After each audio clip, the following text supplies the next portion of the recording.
Hans Christian Andersen, Conte d'Andersen.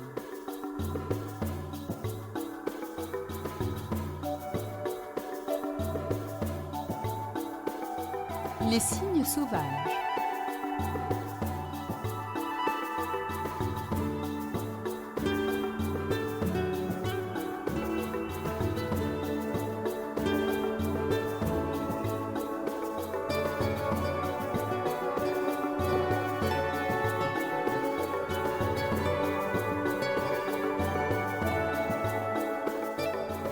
Bien loin d'ici, là où s'envolent les hirondelles lorsque l'hiver arrive chez nous, demeurait un roi qui avait 11 fils et une fille appelée Élisa.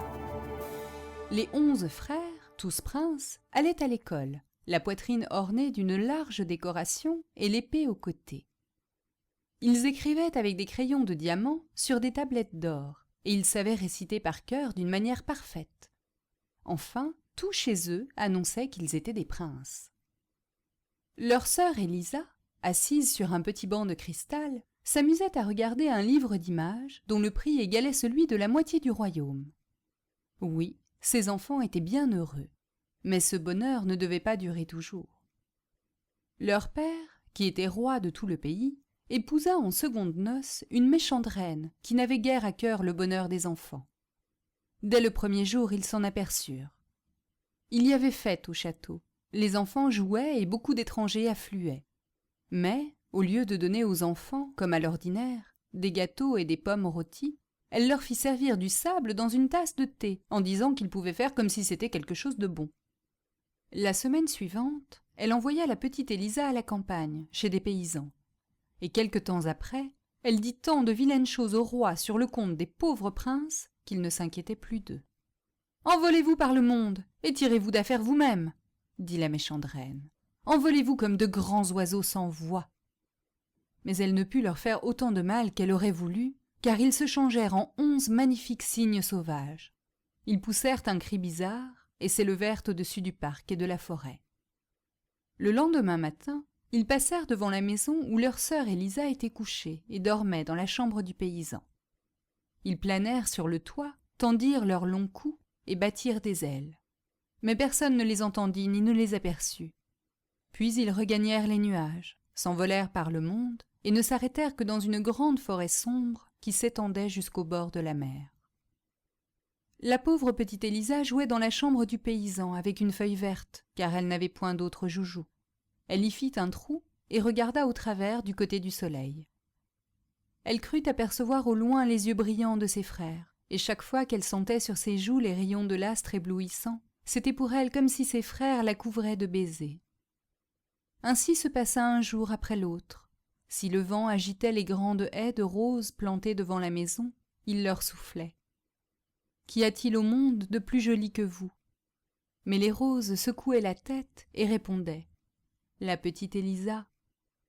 Le dimanche, lorsque la vieille était assise devant sa porte, lisant son livre de prière, le vent tournait les feuilles et disait au livre « Qui peut être plus pieux que vous ?» Le livre de prière répondait « La petite Élisa ». Et lui, comme les roses, disait la vérité. Ayant atteint l'âge de 15 ans, Élisa retourna au château. La reine, voyant sa beauté, se mit fort en colère et conçut pour elle une haine terrible.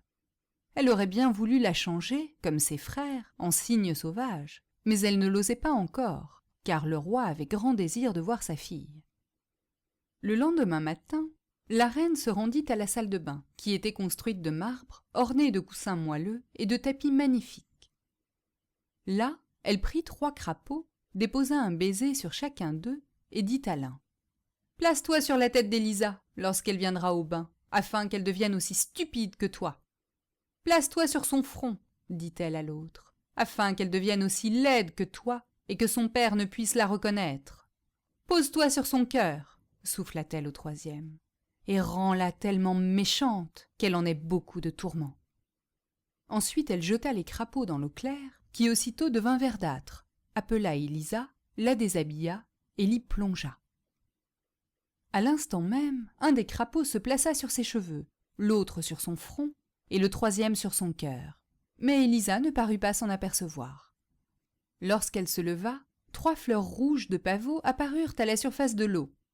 Si les animaux n'avaient pas été venimeux et embrassés par la sorcière, c'est en roses gracieuses qu'ils eussent été changés. Ils étaient devenus fleurs en touchant la tête et le cœur de la jeune fille, car elle était trop pieuse et trop innocente pour que la magie pût exercer sur elle aucune influence. La méchante reine, voyant ces maléfices impuissants, se mit à frotter la jeune fille avec du jus de noix, ce qui lui rendit la peau toute noire. Puis elle enduisit son charmant visage d'un onguent fétide et embrouilla sa belle chevelure, de sorte qu'il était impossible de la reconnaître. Aussi son père, en la voyant, s'effraya et dit que ce n'était pas là sa fille. Il n'y avait personne qui la reconnût, excepté le chien de garde et les hirondelles. Mais que pouvaient dire en sa faveur ces pauvres animaux? Alors Élisa pleura et pensa à ses 11 frères qui tous étaient absents.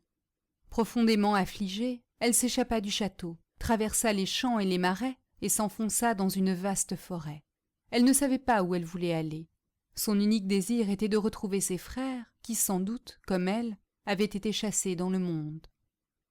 La nuit arriva bientôt. La jeune fille avait perdu son chemin. Épuisée de fatigue, elle se coucha sur le gazon moelleux, fit sa prière du soir et appuya sa tête sur un tronc d'arbre. Partout régnait un profond silence. L'air était doux et plus de 100 vers luisants brillaient dans l'herbe et sur la mousse, comme de petits feux verdâtres. Elle toucha de sa main une branche, et ces insectes brillants tombèrent sur elle comme des étoiles filantes.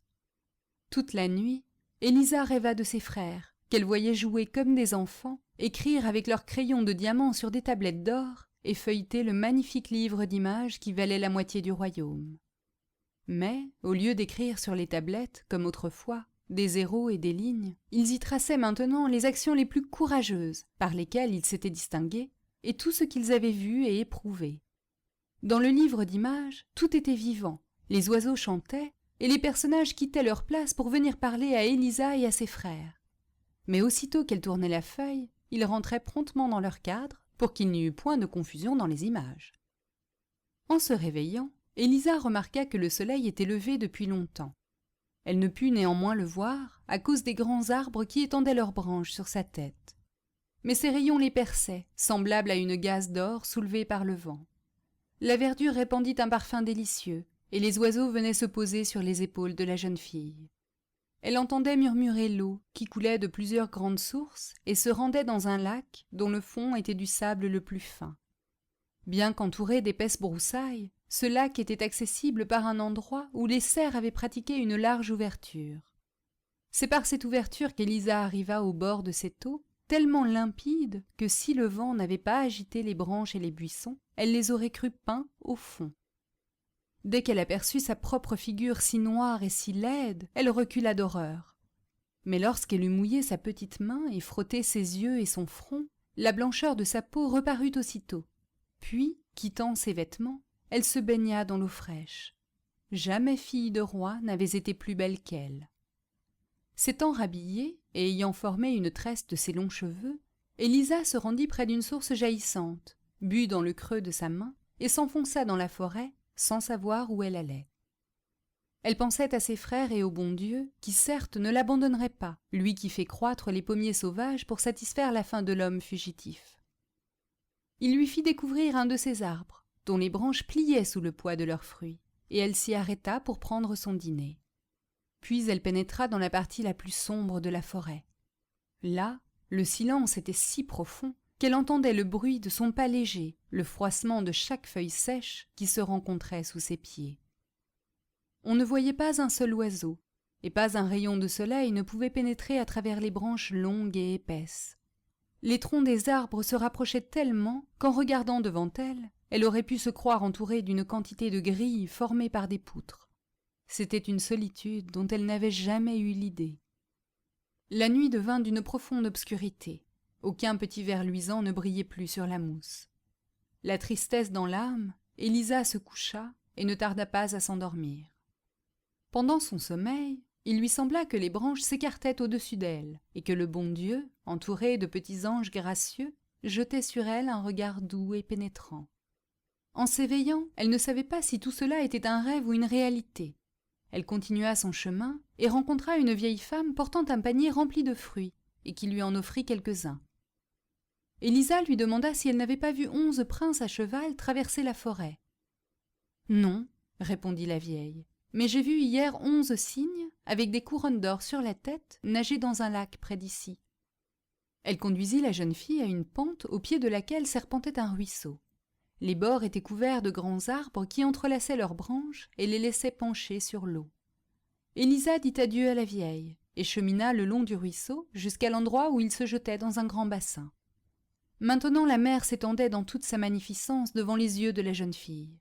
Mais aucune voile, aucun bateau ne s'y faisait voir qui pût la porter plus loin. Elle regarda sur le rivage les innombrables petites pierres arrondies par l'eau. Le verre, le fer, les cailloux, tout avait reçu la même forme, quoique l'eau fût encore plus légère que la main délicate de la jeune fille. « Ces petits objets roulent continuellement, » disait-elle. « C'est ainsi que tout ce qui est dur devient poli.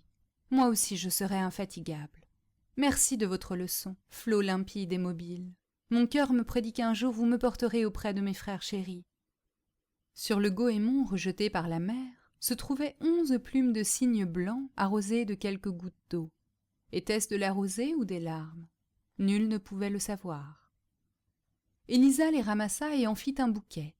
Elle ne semblait pas s'apercevoir de la solitude du rivage, car la mer, par ses variations perpétuelles, offrait en quelques heures un spectacle plus intéressant que celui de plusieurs lacs pendant toute une année.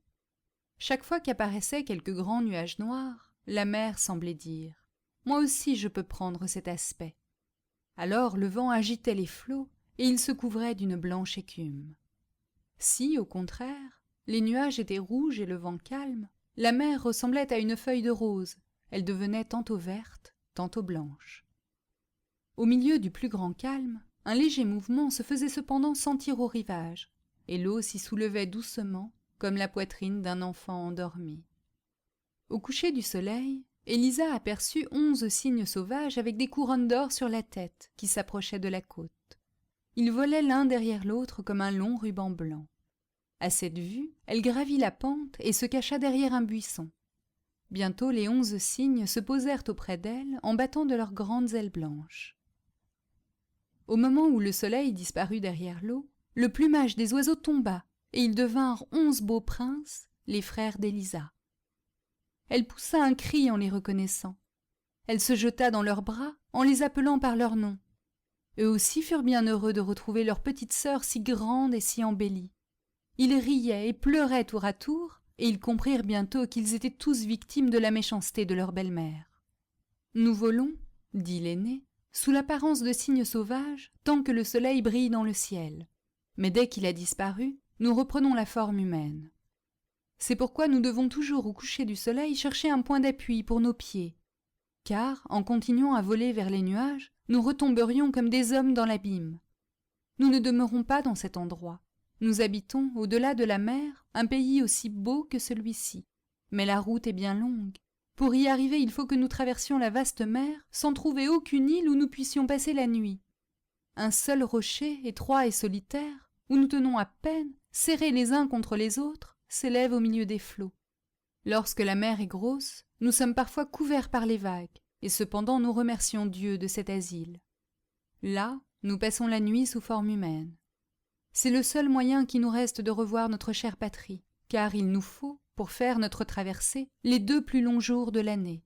Il ne nous est permis de visiter notre pays natal qu'une fois par an.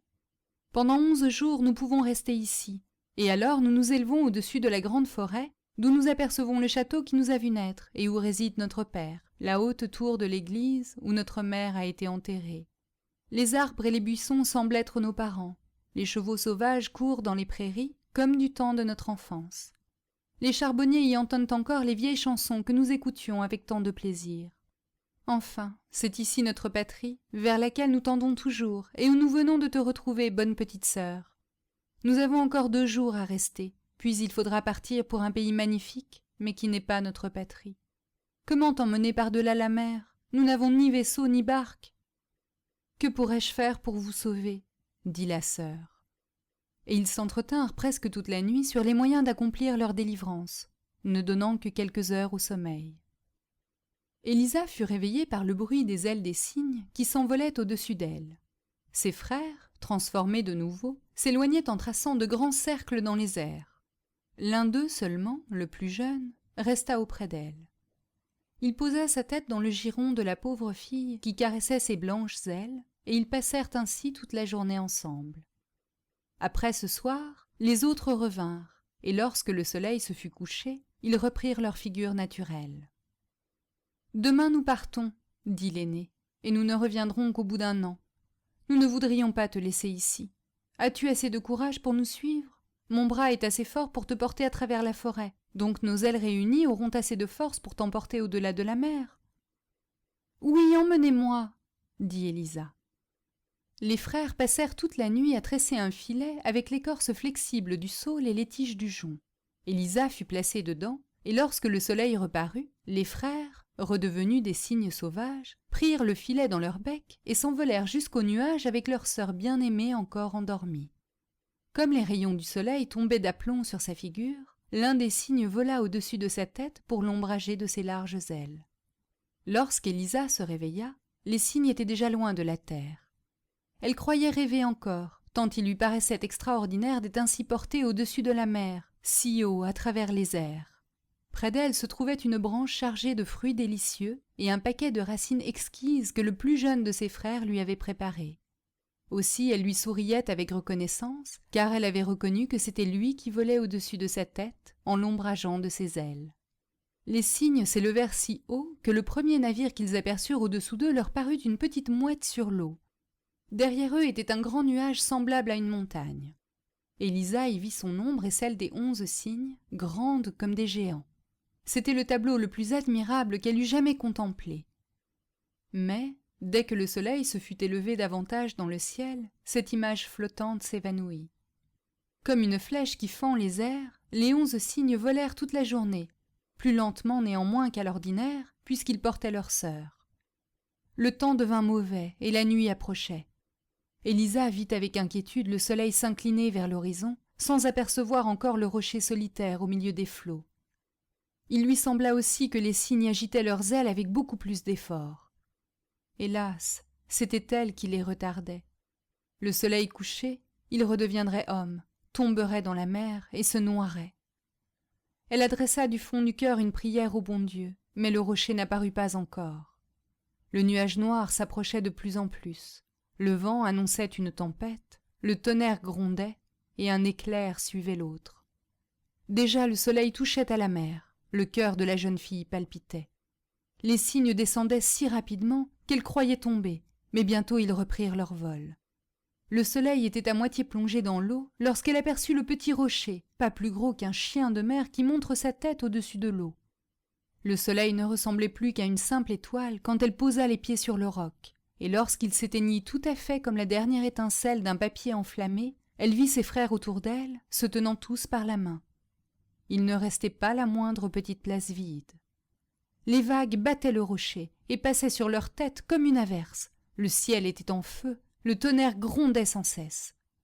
Mais la sœur et les frères, se tenant toujours par la main, entonnèrent un psaume, afin de reprendre courage et de se consoler. À l'aube du jour, l'air devint calme et pur. Les cygnes s'envolèrent avec Élisa au moment où le soleil parut. La mer était encore agitée. Vue du haut des airs, sa blanche écume ressemblait à des milliers de cygnes bercés par les vagues. Peu de temps après, Élisa aperçut devant elle un pays montagneux qui semblait flotter dans l'air. Au milieu de brillants glaciers et de rochers escarpés, un château long s'élevait entouré de galeries superposées. Au pied de ce château s'étendaient des forêts de palmiers et poussaient des fleurs magnifiques, aussi grandes que les roues d'un moulin. La jeune fille demanda si c'était là le pays où ils se rendaient. Mais les cygnes secouèrent la tête pour dire non, car ce palais admirable, changeant continuellement d'aspect, n'était que la résidence de la fée Morgane. Jamais homme n'en avait franchi le seuil. Pendant qu'Élisa considérait ce spectacle, les montagnes, les forêts et le château s'écroulèrent tout à coup, et à leur place apparurent 20 églises superbes, toutes pareilles, avec leurs hautes tours et leurs fenêtres en ogive. Elle s'imagina entendre la musique de l'orgue, mais ce n'était que la musique des vagues. Elle était déjà tout près de ces églises, lorsque subitement elle les vit se transformer en une flotte complète qui naviguait au-dessous d'elle. Un moment après, il ne restait plus qu'un brouillard planant sur les eaux. Enfin, elle découvrit le pays où ils devaient se rendre. C'étaient des montagnes bleues avec des forêts de cèdres, des villes et des châteaux. Longtemps avant le coucher du soleil, elle se trouvait assise sur un rocher, devant une grande caverne entourée de plantes rampantes qui ressemblaient à des tapis brodés. « Maintenant nous allons voir ce que tu rêveras cette nuit », dit le plus jeune des frères en montrant à Élisa sa chambre à coucher. « Puissais-je rêver des moyens de vous venir en aide ?» répondit-elle. Et cette pensée l'absorbant tout entière, elle se mit à invoquer l'appui du bon Dieu. Jusque dans son sommeil, elle ne cessa de prier. Soudain, elle se crut enlevée bien haut dans les airs, jusqu'au palais nébuleux de la reine Morgane. La fée elle-même venait à sa rencontre, et malgré sa beauté et sa splendeur, elle ressemblait à la vieille femme qui lui avait donné des fruits dans la forêt et lui avait parlé des 11 signes couronnes d'or. « Tes frères pourront être délivrés, » dit la fée, « mais il te faudra du courage et de la persévérance. Il est vrai que l'eau, plus légère que tes mains délicates, arrondit les pierres dures, mais elle ne ressent pas les douleurs que ressentiront tes doigts. Elle n'a pas de sensibilité et ne subit pas les tourments que tu endureras. Vois-tu l'ortie que je tiens à la main? Il en pousse beaucoup de pareilles autour de la caverne où tu dors, mais celles qui viennent sur les tombes du cimetière sont les seules bonnes. N'oublie rien de ce que je te dis, tu les cueilleras, quoique ta peau, en les touchant, se couvre d'ampoules. Tu les écraseras ensuite sous tes pieds pour en faire de la filasse, avec laquelle tu tisseras 11 tuniques à manches longues. Jette ces tuniques sur les 11 cygnes sauvages, et le charme sera rompu. Mais rappelle-toi bien que, depuis le moment où tu auras commencé ce travail jusqu'à celui où il sera terminé, dût-il durer plusieurs années, il te faudra garder un silence absolu. Le premier mot sorti de ta bouche atteindrait le cœur de tes frères comme un poignard mortel. Ainsi, leur vie dépend de ta langue. N'oublie rien de mes avertissements. » En même temps, elle touche de son ortie la main d'Élisa, qui se réveilla tout à coup comme brûlée par le feu. Il faisait grand jour, et près de l'endroit où elle avait dormi, se trouvait une ortie toute pareille à celle qu'elle avait vue dans son rêve. Alors la jeune fille se mit à genoux, remercia le bon Dieu, et sortit de la caverne pour commencer son travail. Elle saisit de ses mains délicates les vilaines orties brûlantes et supporta volontiers la douleur pour sauver ses frères chéris. Elle écrasa ensuite chaque tige d'ortie avec ses pieds nus et en fit de la filasse verte. Dès que le soleil fut couché, les frères arrivèrent. Ils eurent grand-peur en retrouvant leur sœur tout à fait muette, et ils crurent d'abord que c'était un nouveau sortilège de leur belle-mère. Mais, en apercevant ses mains, ils comprirent ce qu'elle faisait pour eux. Le plus jeune se mit à verser des larmes sur elle, et partout où tombèrent ses larmes, la douleur cessa et les ampoules disparurent. Élisa passa toute la nuit à travailler, ne voulant prendre aucun repos avant d'avoir délivré ses frères. Le lendemain, pendant l'absence des cygnes, elle resta dans sa solitude. Cependant, jamais les heures n'avaient coulé si vite pour elle. Bientôt, une tunique fut achevée, elle se mit à la seconde. Au milieu de sa besogne, le son du cor se fit entendre dans les montagnes et remplit la jeune fille de terreur. Comme ce bruit se rapprochait de plus en plus, avec des aboiements de chiens, elle rentra promptement dans la caverne, ramassa toutes les orties, en fit un paquet et s'assit dessus pour les cacher. Un moment après, un gros chien sortit des broussailles, puis un autre et un autre encore. Ils disparurent en aboyant et revinrent bientôt après. Au bout de quelques minutes, tous les chasseurs arrivèrent et le plus beau, qui était le roi du pays, s'approcha d'Élisa. Jamais il n'avait vu une aussi jolie fille. « Comment es-tu venue ici, charmante enfant ?» Élisa secoua la tête, car la vie de ses frères dépendait de son silence, et cacha ses mains sous son tablier pour que le roi ne découvrît pas ses souffrances. « Viens avec moi, continua-t-il. Tu ne peux rester ici. Si tu es aussi bonne que tu es belle, je t'habillerai de soie et de velours, je mettrai une couronne d'or sur ta tête et je te donnerai mon plus riche château pour résidence. » Puis il la plaça sur son cheval. Elle pleurait et se tordait les mains, mais le roi dit « Je ne veux que ton bonheur, un jour tu m'en sauras gré. » Il partit à travers les montagnes, tenant la jeune fille devant lui et suivi de tous les autres chasseurs.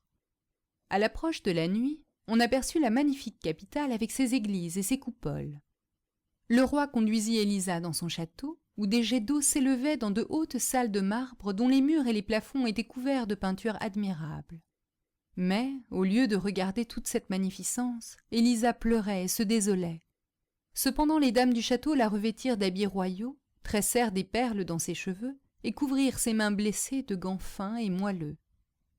Elle était si admirablement belle dans cette parure que tous les courtisans s'inclinèrent devant elle jusqu'à terre, et que le roi la choisit pour épouse, quoique l'archevêque secoua la tête en murmurant que cette jolie fille de la forêt n'était peut-être qu'une sorcière qui éblouissait les yeux et ensorcelait le cœur du roi. Mais le roi, sans y prendre garde, fit jouer de la musique et servir les plats les plus exquis. Les plus belles filles du royaume formèrent des danses autour d'Élisa et la conduisirent par des jardins parfumés dans des salons magnifiques. Cependant aucun sourire ne parut sur ses lèvres ou dans ses yeux. La douleur seule s'y montrait comme son éternel partage. Enfin le roi ouvrit la porte d'une petite chambre où Élisa devait dormir. Cette pièce était ornée de précieux tapis verts qui rappelaient exactement la caverne d'où elle sortait. Sur le sol se trouvait le paquet de filasse provenant des orties, et au plafond était suspendue la tunique qu'elle avait tissée. Un des chasseurs avait emporté tout cela comme des curiosités. « Tu pourras rêver ici à ton ancienne demeure, » dit le roi. « Voici le travail qui t'a occupé. Au milieu de la splendeur qui t'entourera, tu seras contente de penser quelquefois au temps passé. » En voyant les objets qu'elle avait tant à cœur de garder, Élisa sourit et le sang reparut sur ses joues. Elle pensa au salut de ses frères et baisa la main du roi, qui la pressa sur son cœur et fit annoncer leur mariage au son de toutes les cloches. La belle fille muette de la forêt était devenue la reine du pays. Il est vrai que quelques méchants propos arrivèrent jusqu'à l'oreille du roi, mais il ne les prit pas à cœur, et le mariage fut célébré. L'auteur de ces propos lui-même fut obligé de placer la couronne sur la tête d'Élisa, et il eut la méchanceté de la serrer outre mesure autour du front. Mais Élisa n'en ressentit aucune douleur, car il n'y avait pas pour elle d'autre tourment que la destinée de ses frères. Quoique sa bouche fût muette, puisqu'une seule parole leur eût coûté la vie, ses regards témoignaient une profonde affection pour le bon roi, qui ne voulait que son bonheur. Tous les jours, elle l'aimait de plus en plus. Aussi, elle aurait pu se confier à lui et lui raconter ses souffrances. Mais il fallait qu'elle restât muette pour mener son œuvre à bonne fin. La nuit, elle se rendait secrètement dans la petite chambre décorée comme la caverne. Elle y acheva 6 tuniques l'une après l'autre. Elle allait recommencer la 7e lorsque la filasse manqua. Elle savait bien que les orties indispensables à son travail poussaient au cimetière, mais elle était obligée de les cueillir elle-même, et comment y arriver ? Ah, qu'est-ce que la douleur de mes doigts en la comparant à celle de mon cœur ? Je me risquerai, le bon Dieu me viendra en aide. Tremblante comme si elle allait commettre une mauvaise action, elle se glisse à la lueur de la lune dans le jardin, parcourt les longues allées, traverse les rues solitaires et arrive au cimetière. Elle y aperçoit, sur une des plus larges pierres tumulaires, un cercle d'affreuses sorcières qui déterrent les cadavres et en dévorent la chair. Élisa est obligée de passer devant elle. Les sorcières la poursuivent de leurs regards infernaux, mais la jeune fille récite sa prière, cueille les orties brûlantes et les rapporte au château. Mais un des courtisans l'avait vue. Il se persuada que la reine n'était qu'une sorcière qui avait trompé le roi et tout le peuple. Le roi eut bientôt connaissance de tout ce qui s'était passé. De grosses larmes roulaient sur ses joues, et il eut le cœur déchiré par un doute cruel. Pendant plusieurs nuits, il feignit de dormir, mais il voyait Élisa se lever, et il la suivait tout doucement jusqu'à la petite chambre où elle entrait. L'air du roi devint chaque jour plus sombre. La pauvre reine s'en aperçut sans en deviner la cause, et ce chagrin vint encore augmenter les souffrances qu'elle éprouvait au sujet de ses frères. Ses larmes tombaient sur les velours et la pourpre comme des diamants étincelants. Cependant elle ne perdit pas courage, poursuivit son travail, et bientôt il ne manqua plus qu'une tunique. Il lui fallait aller une dernière fois au cimetière pour cueillir des orties. Elle songeait avec angoisse à ce voyage solitaire et aux affreuses sorcières, mais sa volonté était ferme comme sa confiance en Dieu. Elle se mit donc en route, mais le roi et le méchant courtisan la suivirent. Ils la virent entrer dans le cimetière, et plus loin ils aperçurent les sorcières consommant leur épouvantable sacrilège. Le roi se détourna avec horreur en pensant que la tête qui s'était reposée sur sa poitrine appartenait à l'un de ces monstres. « Que le peuple la juge !» s'écria-t-il. Et le peuple la condamna aux flammes. Arrachée aux salles splendides, la malheureuse fut conduite dans un cachot horrible où le vent sifflait à travers une fenêtre grillée. Au lieu de velours et de soie, elle n'eut pour coussin que le paquet d'orties qu'elle venait de cueillir. Les tuniques brûlantes qu'elle avait tissées durent lui servir de couverture, et cependant il était impossible de rien lui offrir de plus agréable. Elle reprit son travail en adressant des prières au ciel. En attendant, les enfants entonnaient dans la rue des chansons injurieuses pour elle, et pas une âme ne la consolait par une parole affectueuse. Soudain, vers le soir, une aile de cygne apparut près de la petite fenêtre. C'était le plus jeune des frères qui avait retrouvé sa sœur. Élisa se mit à sangloter de joie, bien que la nuit prochaine dût être pour elle la dernière. Mais son travail était presque achevé et ses frères n'étaient pas loin. On envoya près d'elle un magistrat pour qu'elle fît la confession de ses crimes. À la vue de cet homme, Élisa secoua la tête en le priant du regard et du geste de ne pas insister. Elle devait, cette dernière nuit, terminer son travail, sans quoi ses tourments, ses larmes et ses longues veillées, tout eût été perdu. Le magistrat se retira donc en proférant des menaces, mais Élisa, forte de son innocence, continua sa tâche. Les petites souris apportèrent à ses pieds les orties pour lui venir en aide, et un merle, posé sur la grille de la fenêtre, chanta toute la nuit pour soutenir son courage. 1 heure avant le lever du soleil, les 11 frères se présentèrent à la porte du château, demandant à être introduits près du roi. On leur répondit que c'était impossible. Il faisait encore nuit, le roi dormait, et personne n'oserait le réveiller. Ils prièrent et menacèrent, de sorte qu'on fut obligé d'appeler les gardes. À ce bruit, le roi sortit et demanda ce qu'il y avait. Mais au même instant, le soleil se montra et les 11 frères disparurent.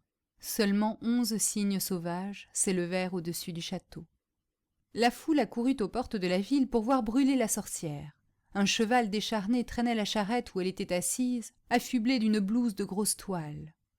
Sa longue et belle chevelure tombait autour de sa tête, ses joues étaient d'une pâleur mortelle, et ses lèvres s'agitaient doucement, tandis que ses doigts tissaient toujours la filasse verte. Même sur le chemin de la mort, elle n'avait pas voulu interrompre son travail. L'édit unique était à ses pieds, elle achevait la 11e. Cependant la populace se moquait d'elle et l'injuriait. « Regardez donc comme elle marmotte, la sorcière. Ce n'est pas un livre de prière qu'elle tient à la main. Elle continue ses maléfices jusqu'au dernier moment. Arrachons-lui cette mauvaise étoffe pour la déchirer en 1000 morceaux. » Des mains brutales allaient saisir l'infortunée lorsque parurent les 11 cygnes blancs. Ils se placèrent autour d'elle sur la charrette et agitèrent leurs grandes ailes. La foule recula effrayée.